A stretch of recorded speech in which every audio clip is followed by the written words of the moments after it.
حافظ صاحب، اچھرے میں آپ کا گھر اور مولانا مودودی کا گھر آمنے سامنے تھا نا، تو پاکستان کی سیاسی تاریخ کے حوالے سے، پھر جو دین کی خدمت کے حوالے سے، پھر ایک عالم کی حیثیت سے جو ان کا مقام ہے، سبھی اس سے آشنا ہے. اس طرح بہت سارے ایسے بھی لوگ ہیں اس ملک میں جن کی رائے مولانا کی رائے سے بہت سارے معاملات پر مختلف ہے، مگر بہرحال وہ ایک بہت ہی اہم شخصیت ہیں پاکستان کی تاریخ کی. تو میں چاہوں گا کہ کیا یادیں آپ کے پاس ہیں مولانا کے حوالے سے؟ ہمیں اللہ کا شکر ہے، یہ ایک بڑا ایک ہمارے لیے خوش بختی بھی رہی. اور میں آپ کو بتانا چاہ رہا ہوں کہ مولانا مودودی کو اچھرا میں لانے والے میرے دادا تھے. اچھا. میاں محمد اسلم جان.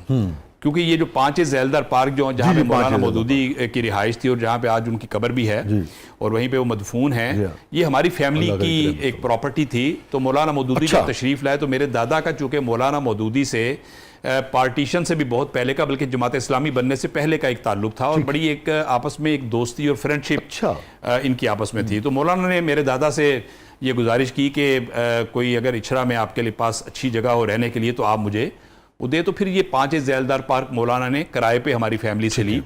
اور پھر بعد میں آپ کو علم ہے کہ یہ تاریخی طور پہ بڑا ایک اہم واقعہ ہے کہ جب ہماری فیملی نے اس کو بیچنے کا ارادہ کیا تو پھر مولانا کی ہدایت پر جماعت اسلامی نے اس پراپرٹی کو خرید لیا اور بعد میں پھر کچھ عرصے کے بعد مولانا نے جماعت اسلامی سے اس کو بائی بیک کر لیا اور پھر مولانا مودودی کی ملکیت میں آ گئی. تو مولانا مودودی کی جو 5 ذیلدار پارک کے سامنے کا جو گیٹ تھا وہ 4 ذیلدار پارک، وہاں کی میری پیدائش ہے اور وہاں پہ ہماری رہائش تھی. تو اس حوالے سے ہمارا اور ہمارے بزرگوں کا مولانا کے ساتھ ایک بڑا ہی اپنائیت کا، ایک محبت کا تعلق رہا. لیکن ہمارے والد صاحب یا دادا کبھی جماعت اسلامی میں شامل نہیں ہوئے. لیکن حالانکہ آپ کے جو والد کے کزن تھے میاں عثمان صاحب، وہ تو جماعت اسلامی کا حصہ رہے. جی بالکل بالکل. میاں عثمان صاحب مرحوم جو تھے وہ جماعت اسلامی کا حصہ رہے. لاہور سے 2 دفعہ MNA بھی بنے اور لاہور کی سیاست کے اندر ان کا بہت ہی ایک اہم رول رہا اور ایک انہوں نے اپنا بڑا ایک کردار ادا کیا. لیکن تو میاں عثمان صاحب بھی رہے جماعت میں، آپ ناظم بھی رہے جمعیت کے. میں جب گورنمنٹ کالج میں گیا تو میں نے اسلامی جمعیت طلبہ کو جوائن کیا اور میں پھر اس کا جمعیت کا رکن بھی رہا ہوں. لاہور آپ تو جانتے ہیں کہ لوگ بھی جانتے ہیں رکن رہا ہوں. یس، لاہور شورا کا رکن رہے اور پھر آپ کے سامنے بھی مولانا رہتے تھے. اس کے باوجود بھی آپ جماعت میں نہیں گئے، آپ نون لیگ میں گئے. اس کی کیا وجہ تھی؟ دیکھیں، یہ ایک میری اپنی سیاسی رائے تھی. میں 95 سے میں نے پاکستان مسلم لیگ نون کو جوائن کیا اور آج تک اللہ تعالیٰ کی مہربانی سے اپنی اسی جماعت کے اندر موجود. تو ایک وجہ یہ تو نہیں تھی اس کی کہ 95 میں تو خیر اتنا نہیں تھی کمزور، مگر بعد میں دھیرے دھیرے سیاسی طور پہ جماعت نسبتاً یہ جو پارلیمانی جو سیاست کہلاتی اس میں نسبتاً کمزور ہو رہی تھی اور نون لیگ جو ہے اس کی گڈی چڑھی ہوئی تھی. تو وہاں سے لازم بات ہے کہ الیکٹ ہونے کے چانسز زیادہ تھے. یہ وجہ تھی یا کوئی نظریاتی طور پہ آپ نے اس کا انتخاب کیا؟ آبزرویشن کی بنیاد پہ، مشاہدے کی بنیاد پہ، بصیرت کی بنیاد پہ میں نے فیصلہ کیا کہ میں پاکستان مسلم لیگ نون جوائن کروں گا. اس کی وجہ یہ ہے کہ میں نے بڑا اس کو سٹڈی کیا، بڑا ڈیپلی سٹڈی کیا اور میں آج بھی اس بات پر قائم اور شاہد ہوں. اور میں اس کے اپنا اس نون لیگ کے ساتھ اس حوالے سے کہ ابھی بھی میں یہ کہتا ہوں کہ آپ پاکستان کی 78 سال کی تاریخ ایک طرف رکھ دیں، نواز شریف اور شہباز شریف کی اقتدار کے اگر چند سال ایک طرف رکھیں گے تو نواز شریف اور شہباز شریف کے کاموں کا پلڑا بھاری ہو جائے گا. چند سال نہ کہیں، چند سال ہی ہے نا جی. اگر آپ کو 2-2.5 سال کے آپ کو مدتیں ملیں اور آپ کو مسلسل تو حکومت نہیں کرنے دی گئی. آپ 90s کا پورا دور دیکھ لیں. آپ اس کے بعد 90 سیاسی ہو جائے گی بحث. میں بات نہیں، سیاسی کر لیں گے، کر لیں گے سیاسی بھی. اچھا شور، میں کہہ رہا ہوں پھر وہی سوال، وہی جواب جو ہر پروگرام میں آپ کو بتایا گیا. نہیں، لیکن میں نے آپ کو نا دیکھیں، مجھے کچھ پہ اعتراض نہیں ہے. میں کہہ رہا ہوں کہ آپ نے چونکہ سوال پوچھا ہے کہ میں نے پاکستان مسلم لیگ نون کو جوائن کیوں کیا ہے، تو میں تو شواہد کی بنیاد پہ بات کر رہا ہوں. اور شواہد اس حوالے سے کہ وہ جو آپ بھی اس بات کا ضرور آپ اس کا ادراک کریں گے اور آپ اس بات سے انکار نہیں کریں گے کہ ترقی جو پاکستان کے اندر ہوئی ہے، وہ انفراسٹرکچر کے حوالے سے ہو، ایجوکیشن میں ہو، ہیلتھ کے اندر ہو، پاکستان کی جو ایڈوانسمنٹ پوری دنیا کے اندر ہے، اللہ کی ذات نے پاکستان کو جو عزتیں نصیب کی ہیں وہ کس دور میں کی ہیں. جو میں نے کہا ہے نا کہ 78 سال کی تاریخ ایک طرف رکھ دیں اور آپ تو اس کے علاوہ اگر آپ کا پوائنٹ آف ویو ہے، اگر آپ نواز شریف اور شہباز شریف کا دور اقتدار مائنس کر دیں تو پاکستان میں کھنڈرات کے علاوہ کچھ نہیں بچتا. اور آپ کو وسیع صاحب یاد ہے، نہیں وسیع صاحب آپ کو یاد ہے، یہ زیادہ ہو گیا. ایک منٹ، ایک پل بننا شروع ہوتا تھا. یہ زیادہ ہو گیا. وسیع صاحب آپ کو یاد ہے ایک پل بننا شروع ہوتا تھا 10 سال نہیں بنتا تھا. جی ٹی روڈ مجھے یاد ہے 3 کروڑ بچہ اسکول سے باہر ہے اس ملک میں.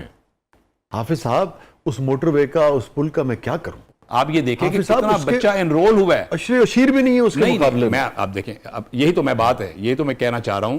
آپ اب ایجوکیشن پہ آ گئے ہیں. اب ایجوکیشن نہیں, آپ نے جب بات کی تو میں گزارش کر رہا تھا, میں اس طرف جانا نہیں چاہ رہا تھا جو کہ پھر بحث اور طرف چلی جائے گی.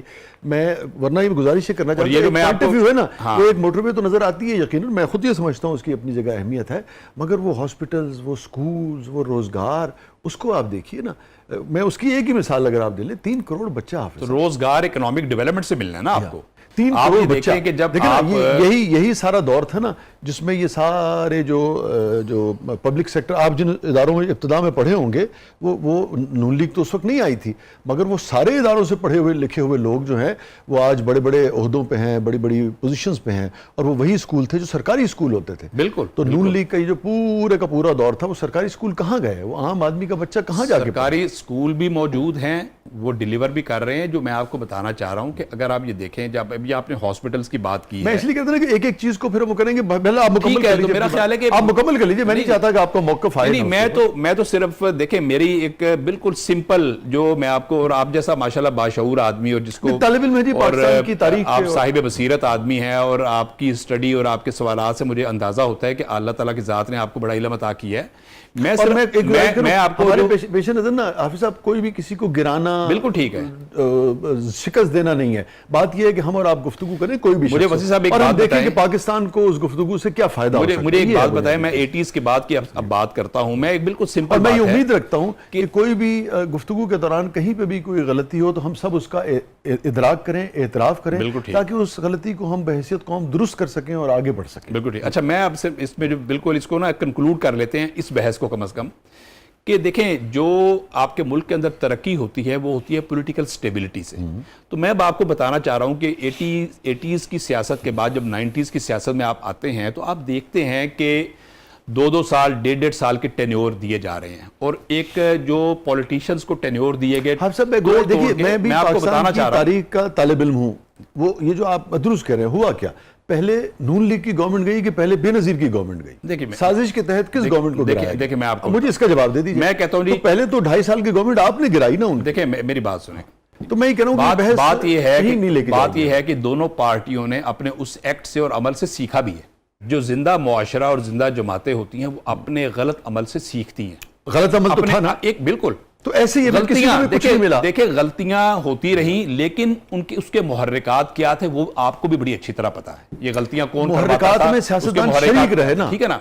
اب میں آپ کو بتانا چاہ رہا ہوں کہ الٹیمیٹلی ان محرکات کی جب آپ بات کر رہے ہیں, سیاستدان اس کا حصہ بنے. ملک کے مسائل کا حل یہ ہے کہ آپ کی ڈیموکریسی, جو سسٹم آپ لے کے آ رہے ہیں, اس کی کنٹینیوٹی ہونی چاہیے. درست بات ہے, اسٹیبلٹی کا کانسیپٹ آنا چاہیے. الٹیمیٹلی جب پولیٹیکل اسٹیبلٹی ہوگی, ادارے اسٹیبلش ہوں گے, کنسسٹنسی ہوگی, اور ادارے پرفارم کرنے کے, ڈیلیور کرنے کے قابل ہو جائیں گے. اگر آپ درمیان میں ایک کنفیوز نیشن بنا کے رکھیں گے تو پھر آپ کے ادارے بھی ڈیلیور, آپ کے وہ ریزلٹ نہیں آ سکیں گے, نہ اکنامک ڈیولپمنٹ. چلے میں آپ کے لیے آسان کر دیتا ہوں زندگی, کیونکہ بحث تو کہیں نہیں ہمیں لے کے جائے گی. آپ جو بات درست کہہ رہے ہیں 100% درست ہے. کنسسٹنسی ہونی چاہیے, اسٹیبلٹی ہونی چاہیے, جو آئے اس کو موقع ملنا چاہیے قانون کے دائرے میں کہ وہ اپنے 4 یا 5 سال جو ہے, 5 سال آف کورس وہ پورے کرے, جو بھی آپ کا اس وقت اسٹرکچر ہے. مگر آپ سمجھتے ہیں سارے عمل میں جو آپ کہہ رہے ہیں نون لیگ کے حوالے سے, آپ سمجھتے ہیں کوئی میجر غلطی کبھی نہیں ہوئی؟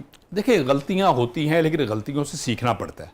دیکھیں یہ انسانوں کا معاشرہ ہے, غلطیاں جو ہیں وہ تو ہونی ہیں, انسانوں سے ہوتی ہیں, لیکن جہاں پر ادارے سٹرونگ ہوتے ہیں, جہاں پر آپ کی جماعتیں سٹرونگ ہوتی ہیں, ان کو پھر غلطیوں کا ادراک بھی ہوتا ہے اور وہ آئندہ ان غلطیوں کو نہ کرنے کا عزم بھی کرتی ہیں. آپ کو اب دیکھیں, میں اگر آپ کو ایک سوال, بس آپ ہی کہہ رہے ہیں نا کہ چارٹر آف ڈیموکریسی ہوا, ٹھیک ہے, آپ ہی کہہ رہے ہیں کہ وہ غلطیاں ہوئیں اور اس کو کریکٹ کیا گیا چارٹر آف ڈیموکریسی کے ذریعے, ٹھیک ہے, وہ ساری تاریخ ہمارے سامنے ہے. اس کے بعد پیپلز پارٹی کی جب ایک دور آتا ہے تو پھر آپ جانتے ہیں کہ کون کالا کوٹ پہن کے اور پھر چلا جاتا ہے کورٹ میں, اور اس کے کیا نتائج ہوئے, اور اس کی کہاں گئی چارٹر آف ڈیموکریسی. دیکھیں وزیر صاحب, میں آپ کو بتاؤں, دیکھیں جو سیاست ہے وہ تو ہر جماعت کو کرنے کا حق ہے.